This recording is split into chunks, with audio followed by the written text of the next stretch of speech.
रासायनिक खतांच्या व कीटकनाशकांच्या अतिवापरामुळे जमिनींचे आरोग्य बिघडले। यावर फक्त एकच उपाय, ऊर्जित शाश्वत जीवाणू समृद्ध सेंद्रिय खत।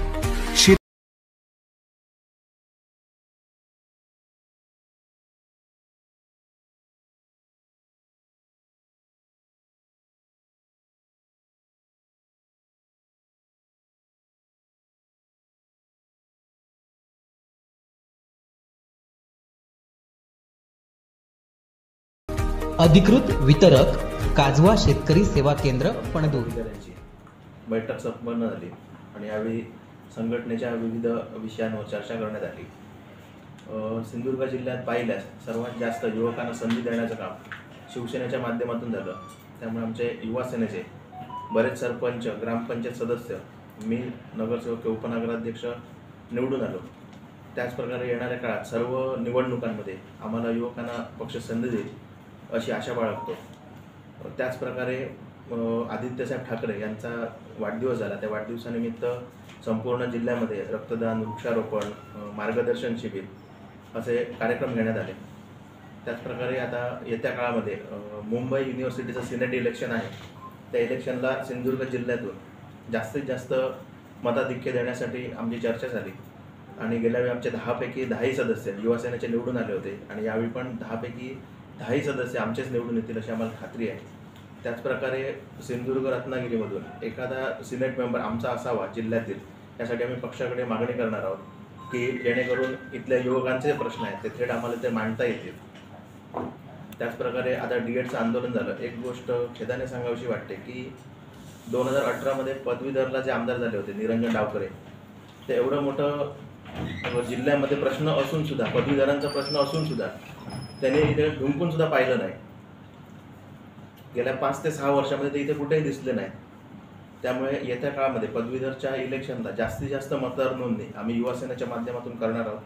पुढच्या वर्षी जरी ते इलेक्शन असलं तरी त्याची मोर्चे बांधणी आम्ही आतापासूनच करणार आहोत आणि जास्तीत जास्त मतदार नोंदणी पदवीधरसाठी कशी करता येईल, गावागावातून पदवीधरांची नोंदणी कशी करता येईल।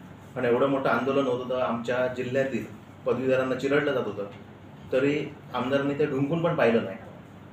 ही गोष्ट आम्ही इथे खेदाने मांडतोय। त्याचप्रकारे शिक्षण मंत्र्यांनी हवा तसा प्रतिसादही दिला नाही। त्याच्यामुळे येणाऱ्या काळात युवासेना एक ताकदीनिशी उतरणार आणि येत्या काळामध्ये लवकरच आम्ही आमचे युवासेना प्रमुख आदित्यसाहेब असतील किंवा वरुण सरदेसाई असतील यांची जिल्ह्यातले सर्व पदाधिकारी आम्ही येत्या काळामध्ये भेट घेत आहोत। त्याचप्रकारे संपूर्ण जिल्ह्यामध्ये लवकरच आम्ही युवासेनेचा दौरा काढतोय आणि प्रत्येक गावागावामध्ये जाऊन युवासेना कशी वाढेल यासाठी आम्ही प्रत्येक आमचा पदाधिकारी प्रयत्न करणार आहे। त्याचप्रकारे आता सध्या जिल्ह्यामध्ये ॲडमिशन 10वी-12वीचे निकाल लागल्यानंतर ॲडमिशनसाठी दाखल्यांसाठी मुलं फिरत आहेत आणि समस्या निर्माण होत आहेत। त्या संदर्भात 1-2 दिवसामध्ये आम्ही युवासेनेचे पदाधिकारी आमदार वैभव नाईक यांच्या नेतृत्वाखाली लवकरच कलेक्टर मॅडमांची भेट घेणार आहोत। विद्यार्थ्यांच्या प्रश्नावर, इतर कुठल्या प्रश्न, युवकांच्या प्रश्नावर आता सावंतवाडीमध्ये शिक्षण मंत्र्यांच्या घराच्या समोर युवासेनेच्या माध्यमातून आंदोलन करण्यात, पहिला डीएडचं आंदोलन, तर आमच्यावरती केसेस पण दाखल झाल्या होत्या। 7 वर्ष शिवसेना आणि शिवसेनेची सत्ता असताना युवासेनेचे विविध प्रश्न सोडवण्यासाठी माननीय खासदार विनायक राऊत साहेब असतील, आमदार वैभव नाईक साहेब असतील, दुधवडकर साहेब असतील, या सर्वांच्या माध्यमातून युवासेनेचे प्रश्न सत्ता आमची असल्यामुळे आम्ही सोडवण्याचा वेळोवेळी प्रयत्न केला।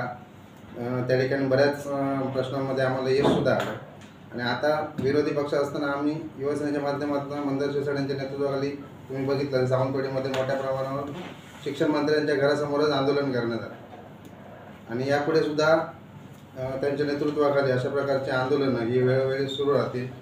विद्यार्थ्यांवर किंवा युवा वर्गावर जर अन्याय झाला तर वेळोवेळी युवासेना रस्त्यावर उतरेल। शिवसेनेच्या वतीने आज सर्वत्र साजरा करण्यात आला। त्या ठिकाणी सुद्धा मोठ्या प्रमाणावर या शिंदे सरकारने दडपशाही सुरू केली। आमचे जिल्ह्याचे संपर्क प्रमुख आमचे नेते अरुणभाई दुधवडकर यांना सुद्धा सकाळी मोठं धक्के वगैरे देऊन त्यांना जबरदस्तीने गाडीत घालून त्यांना अटक करण्यात आली। अशा प्रकारची दडपशाही या गद्दार शिंदे आणि फडणवीस सरकारने सुरू केली आणि त्याचा आम्ही युवासेना सिंधुदुर्ग जिल्ह्याच्या वतीने आम्ही जाहीर निषेध करू। पेन, रक्तदान शिबिर, युवा वर्गासाठी कॉलेज युवा वर्गासाठी कॉलेजमध्ये मार्गदर्शन शिबिर विविध सामाजिक उपक्रम आम्ही साजरा करणार.